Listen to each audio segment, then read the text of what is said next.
This is the 10th film in a row that I have had no prior experience with before reviewing. Baby Driver is one I've heard of, and what I hear has been positive. The trailer looks pretty good, but it's again not something I'd go out of my way to see based on this alone. I don't have a huge amount to say beforehand, and I'm hoping this will break the recent disappointments I've been reviewing. Here's my review of Baby Driver. Baby is a getaway driver for a crime boss nicknamed Doc who uses different teams each time to commit robberies. Baby constantly wears sunglasses and listens to music on his iPod due to tinnitus, but is incredibly skilled at what he does.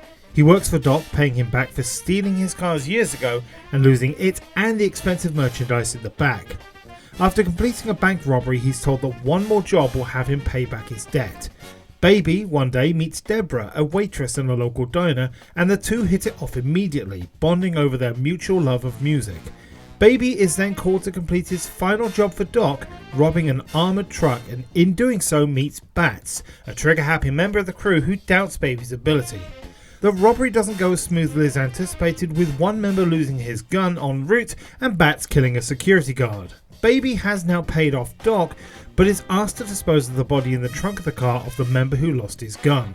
Baby does so despite hating seeing the violence and killings, knowing that he can now take Deborah on a date. After the date though, Doc tracks him down and threatens Baby and everyone he loves if he doesn't keep working for him. Baby agrees and teams up with Bats, as well as husband and wife combination Buddy and Darling, who've taken a shine to Baby after working with him previously. At the purchase of guns through Doc's suppliers, Bats starts shooting the sellers, identifying them as police, and leaves them all for dead. The gang head back to Doc, but Bats wants them to pull in at a diner, the one that Deborah works in. Baby reluctantly pulls over and pretends not to know Deborah, but vitally stops Bats from shooting her. As the gang leaves, Baby slips her a note that says road trip 2 a.m. Back at the base, Doc is furious to hear that his suppliers, cops under his payroll, were all killed. However, the gang, including Baby, vote to continue with the job. Baby, however, sneaks out at 2 a.m. but is caught by Buddy and then Bats, with the latter finding Baby's recording device. Baby is interrogated by the team and Doc and convinces them that he is not a police informant, and the job goes ahead the next day. The job is to rob a post office, and it goes wrong quickly when the teller from the day before recognises Baby in the getaway car and calls over a security guard. Bats returns and kills the security guard, and after being shouted at one too many times, Baby deliberately drives into a truck in front of them, and the trailing poles impale and kill Bats. This means that Baby, Buddy and Darling need to escape the oncoming police. They separate but then clash later, with Darling killed by the police in the resulting shootout. Baby escapes and rescues Joe, his deaf foster father, dropping him off at an assisted living facility. He then goes to get Deborah but finds a beaten up Buddy waiting for him. When Buddy is distracted for a second, Baby shoots him and contacts Doc, who initially doesn't want to help, but then does so upon seeing Deborah. Doc is killed by Buddy whilst helping Baby and Deborah, and after a back and forth using vehicles and guns, Buddy is finally killed. Baby passes out and wakes up with Deborah driving him across the country, but they're stopped by an FBI roadblock. Baby surrenders, and despite character testimony, he is sentenced to 25 years. The film ends with him being released and being met by Deborah. After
The driving sequences are incredible and don't overshadow the story in any way, they bolster it. It also did very well at the box office, earning $226.9 million on a $34 million budget. A sequel script was written as of 2021, but no other news of a sequel has been released, and frankly I don't think there should be one. Let Baby Driver stand alone as a great film. Baby Driver could be a mindless action film with a great soundtrack and flashy vehicle action scenes, but instead it's a well-rounded film which I can recommend strongly. Action, charm, great acting, great music, great cast. Baby Driver's minor niggles can easily be overlooked and makes for a great watch. Baby Driver is a film on full throttle, and if you haven't seen it yet, you really should. Thank you for watching this video. If you like what you see, please give this video a like and share it on social media. Maybe leave a comment below about what you thought of this video. And if you'd like to see more, please subscribe for more content. If you'd like to support me in other ways, you can buy merchandise at bradleyj.tmail.com, where you can buy t-shirts, tote bags and more. Or you can become a Patreon at www.patreon.com/BradleyJVoices for just £1 a month. Coming up next for the Film Review Open Challenge is Home Alone. For now though, thank you very much for watching.